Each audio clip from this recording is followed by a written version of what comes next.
Early on Monday afternoon, Notre Dame announced its 6 captains for the 25 to 26 season. We're going to talk about that and more, including the quarterback battle, some other things in this video. Folks, please hit the thumbs up on this. Subscribe to the YouTube channel for more content. And, of course, go to blueandgold.com for so much more. And the 6 captains are safety Adon Schuler, linebacker Drake Bowen, couple offensive linemen and Billy Strouth and Emil Wagner, defensive lineman Donovan Heinisch, and graduate senior transfer from Wisconsin, Will Pauling. Eric, what stands out to you about these captains? I think a lot of them were pretty obvious from just what we've seen and heard around practice, except for the Will Pauling one. And it's not that you didn't think he was emerging as a hard worker and a leader, but, you know, for a transfer guy that hasn't been there that much, that was kind of injured during spring practice, that impressed me. I mean, that shows me how much of a leader he really is. For him to leap over some more established players on that team, Will Pauling got my attention.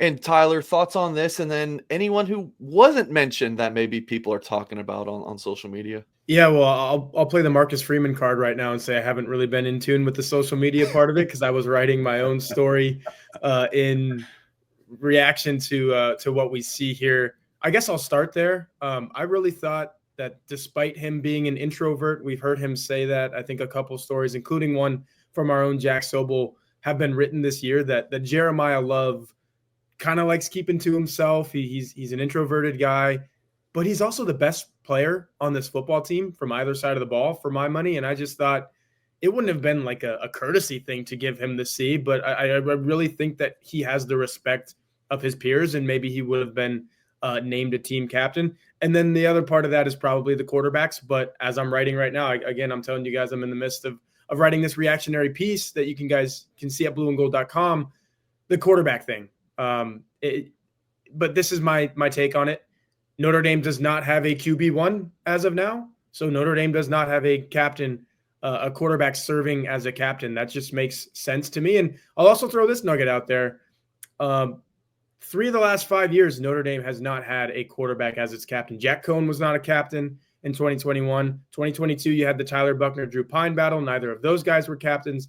And now you have Kenny Minchey and CJ Carr battling, and neither of them are captains. So when Sam Hartman and Riley Leonard came in, you were like, okay, yeah, those guys have played a lot of football. They're going to be captains. Right now, you have quarterbacks who have not played a lot of football, and you do not have a quarterback who's a captain. The point, too, here is that, you know, Marcus Freeman makes this point that you can be a leader without being a captain. But I agree with Ty as far as Jeremiah Love. That surprised me a little bit. I would have considered, I mean, depend how deep you were going to go, how many captains. But, I mean, I think Leonard Moore as a young player is a real exemplary kind of player that has a lot of respect on this team. But do you want to name a sophomore?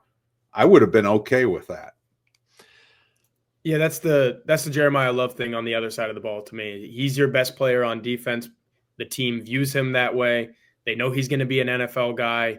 He probably could have been a captain if you're allowing sophomores and whatnot. But even with that, you have 6, and I think the offensive and defensive line representation is there. You have a wide receiver. You have a couple of quarterbacks on defense, if you will, in Drake Bowen and Adon Schuler. I guess I'll end all of that with the first 2 guys on that list that you guys are seeing on the YouTube right now. Adon Schuler and Drake Bowen, I think, are alpha type of players, and they were shoe-ins for this.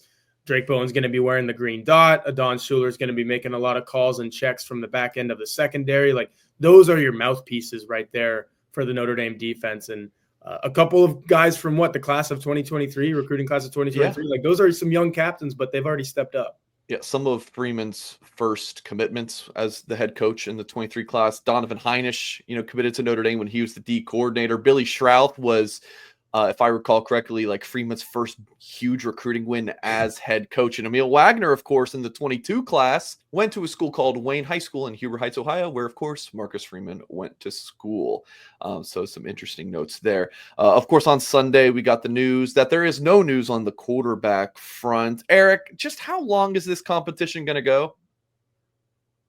I think we're pretty close. I think the scrimmage probably just kept it close enough that they want to talk it over a little bit more. They've got some practices this week, but they need to get into their Miami stuff too.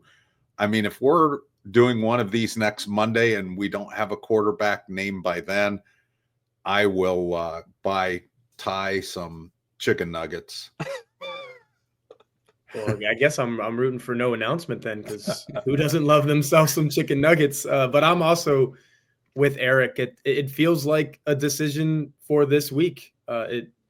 Next week is a game week, and you don't just want to start the game week knowing. I think you want to go into it as in, say something comes down Wednesday, Thursday, Friday of this week, and then you have all weekend to think, all right, Kenny Minchey's our QB1 or CJ Carr's our QB1. You wake up on Monday morning. I wrote that in a countdown article at blueandgold.com late Sunday night.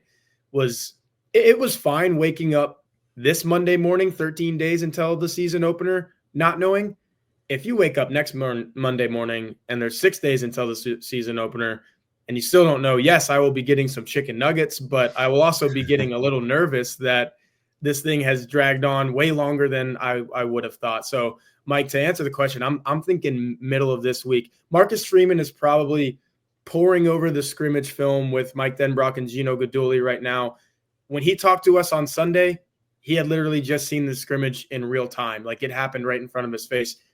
We're 24 hours plus after that now. He knows what he knows about that. He knows what he knows about fall camp.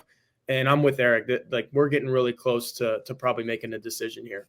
Here's one thing I think, too, that makes the decision a little bit more difficult. I don't think you want to go back and forth, ideally, and say, this is our starter for Miami, and then 3 weeks in, it's CJ Carr, and then 3 more weeks in, it's Minchey. You want to be pretty sure about who the best quarterback not only is for Miami, but who's your best long-term option. I mean, we've seen it in Notre Dame history. It's been a long time since you've had the flip-flops, other than the Chris Tommy Reese thing during the 2011 lightning delay.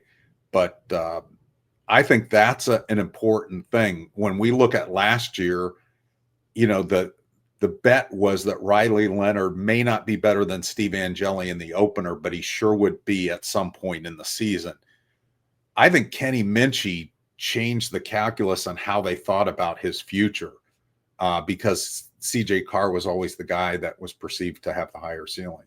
Eric, I want to get your 30-second thoughts on this real quick. Just I also wanted to note, Freeman said this was his decision. Of course, he's taking the input of his coaches, but it is something that he puts on his shoulders. And I've seen a lot of comments on social media, which I do read your comments, especially here on YouTube, of Notre Dame fans saying, oh, they definitely know this is a smokescreen. They know their quarterback.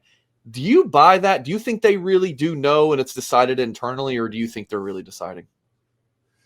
The intel I got last week was that they really were still deciding. And I do believe, I think you might have gotten that, Mike, after the Sunday. Yep. I don't think they're playing a game here. I think they're just being really careful with the decision. I'll just add, talking to some people that I know who would know, yeah, it's been up in the air. It's not like they're hiding anything from us. That they are doing their due diligence and figuring out who the best quarterback is. And that has taken all the way through right now and taken through a very important scrimmage yesterday. Like, these data points are real. Mike Denbrock, all those guys, they're figuring them out in real time, just like all of us. All right, let's take about 45 seconds for you each on this topic. Like, what do the Irish need to get done before that game on August 31st, Eric? Like, what's on the checklist? Yeah, I mean, there are a few position battles, but I think those are easier than now you really got to start focusing on Miami, because there is some blind date elements here with especially with a new defensive coordinator on Miami side that's going to be challenging your new quarterback and so forth. That would be on the top of my list. And then just getting who's on scout team, who's going to be practicing varsity with you. Ty? Yeah, it's X's and O's stuff like that, just kind of crossing the T's, dotting the I's and whatnot. But I'll throw one thing at both of y'all right now. The last time Notre Dame played a game in that stadium, they needed a kicker to come up big, and Mitch Jeter did. They need to know for sure. It sounds like Noah Burnett is the guy he would be kicking if the game was tomorrow. Who's his even competition, Ty? Like, who's he going up against? Eric Schmidt, the true freshman, I think has a great leg. Maybe I think it sounded like Marty Biaggi needs him to figure out the consistency piece on the 40-yard kicks, but they sound pretty comfortable that he can make the 50 and 55-yard kick. Sounds a little bit like Right. Spencer Schrader. And then Marcelo Diomede, I don't know how to say his last name. Is that right, Eric? We'll learn it when he gets in the game, if he gets in the game. Yeah, right. And I also think I will add that he has a really big leg as well. But in terms of consistency and been there, done that, it's Noah Burnett. But you want to feel really confident because this game could absolutely come down to a kick, just like the last time they were at Hard Rock Stadium.